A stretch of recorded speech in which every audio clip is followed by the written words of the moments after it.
Je suis Anne Gabriagne, je suis coach agile, je viens vraiment de la partie tech. J'ai fait les 10 premières années de ma carrière plutôt dans le monde du cycle en V, dans le développement, de développeuse à directrice de projet. Je travaille en mode agile, je dirais depuis 2008. Et c'est vraiment un mode de fonctionnement que j'affectionne et que je privilégie. Alors comment est-ce que j'en suis venue à m'intéresser aux OKR ? En fait, c'est par hasard. Il y a quelques années, j'étais responsable d'une équipe. On était dans un contexte qui était très compliqué. On était en fait un centre de service qui travaillait pour une grande banque française.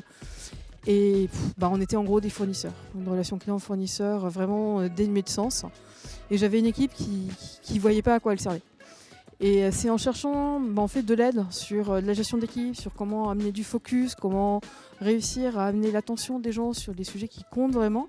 Je suis tombée complètement par hasard sur un livre qui s'appelle Radical Focus et ça a été une découverte. Je ne cherchais pas les OKR, mais le livre, dont le titre ne mentionne pas les OKR, m'a amené vers cette fabuleuse boîte à outils. Et depuis, j'ai commencé à expérimenter. D'abord au sein de mon équipe, puis sur des produits, pour parler de critères de succès de produits, puis sur des organisations, pour beaucoup travailler sur des questions d'alignement, de bien permettre aux gens d'identifier ce qui est important, et avec une démarche qui est vraiment sur une co-construction, une collaboration forte, et qui laisse vraiment de la place à la montée en autonomie et à la reconnaissance de l'expertise des équipes qui font.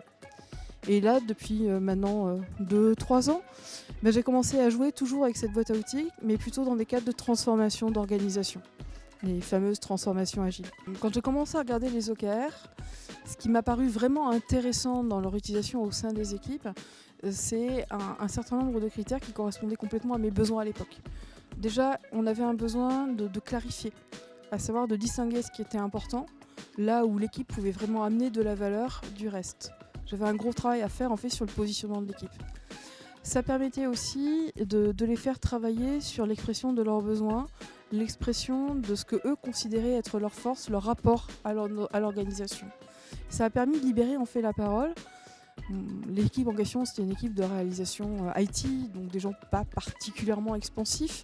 Et là, pour le coup, c'était pas la caricature, c'était vraiment la personnalité. Et ça a été un exercice de libération de la parole. Ce qui a aussi beaucoup marché, c'est que le message que passent les OKR, c'est qu'au final, une fois qu'on a le cap, c'est aux équipes d'identifier et de déterminer ce qu'il faut faire concrètement pour commencer à avancer dans la bonne direction. Et derrière, ça passe des messages de reconnaissance d'expertise. Et pour une équipe IT, c'est quelque chose qui est fondamental et dont ils souffrent malheureusement beaucoup. Alors, au sein d'une équipe, ce qui fait le succès de la mise en place, c'est à nouveau multifactoriel. Il faut déjà qu'on ait des éléments d'ancrage qui font sens. Donc que ce soit des éléments de stratégie, une vision, des OKR par an, mais quelque chose qui communique clairement où sont les attentes principales des équipes pour lesquelles nous, on travaille.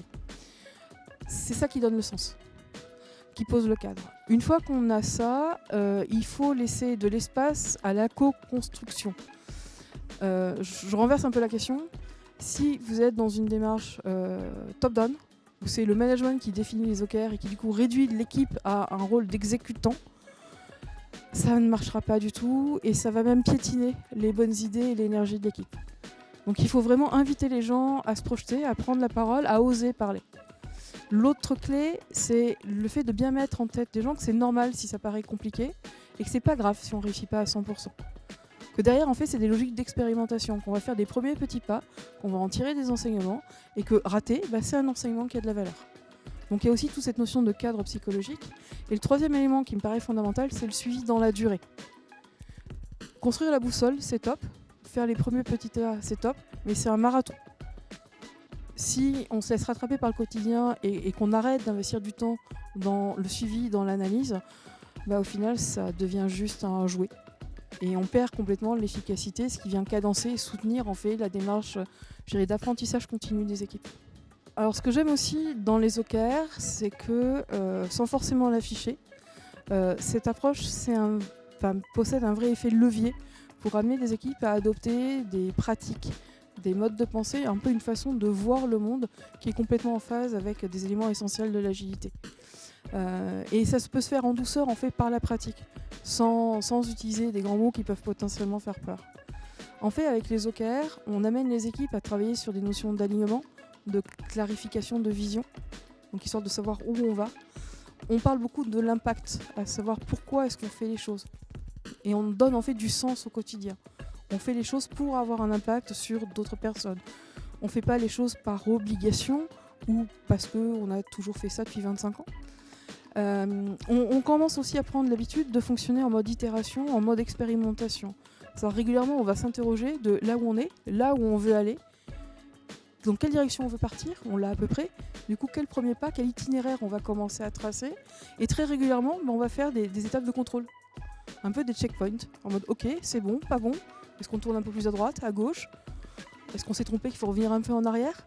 Et tout ça en dédramatisant. Il y a un vrai droit à l'erreur qu'on transforme plutôt en expérience.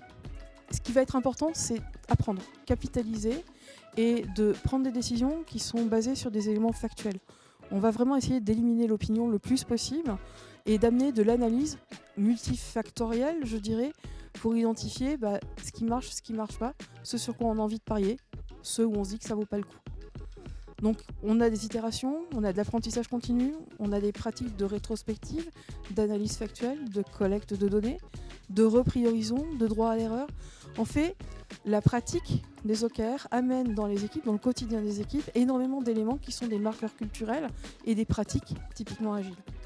Donc ça permet d'amener les équipes sur de nouveaux modes de travail, mais de façon très douce, ancrée dans le quotidien et totalement compatible avec leur charge de travail. C'est pas un programme de transformation qui vient leur imposer des pratiques. On les y amène un peu par nudge, mais des bons nudges, pas des choses faites pour tromper les gens.